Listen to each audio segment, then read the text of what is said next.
Here is a paragraph about the life and achievements of the Stoic philosopher Zeno of Citium. Zeno of Citium, 334 BC, 262 BC, was the founder of the Stoic school of philosophy. He was born in Citium, Cyprus, and first studied under the Cynic philosopher Crates. He later moved to Athens to study with the philosophers of various schools, eventually developing his own unique philosophy, which he began teaching from his home, the Stoa Poikilu. Zeno taught that virtue was the greatest good, and living in harmony with nature was key to human flourishing. He stressed using logic and reason to remain detached from emotions and externals. Some of his most well-known principles were living consistently, controlling one's reactions, and following one's fate calmly. Zeno produced many written works, though most are now lost, outlining his innovative system of Stoic logic and physics.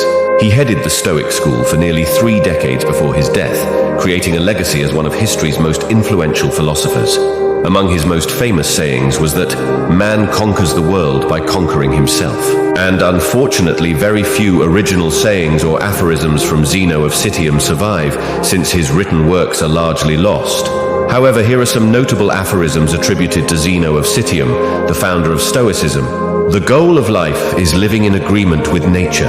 Happiness is a good flow of life. Man conquers the world by conquering himself. It is better to trip with the feet than with the tongue. Do not speak unless you can improve the silence. The wise man will be guided more by reason than by passion. A man's wisdom is truly tried and judged by his encounters with difficulties and dangers. To live in pleasure is the same as to live in hell. The path to happiness is in the conquest of tragic emotion. Discipline is the root of all good qualities in a man. Impulse is blind unless knowledge controls it. Though brief, these quotes reflect core aspects of Zeno's Stoic ethical philosophy and worldview. The emphasis is on self-control, reason, virtue, tranquility, and living in agreement with nature.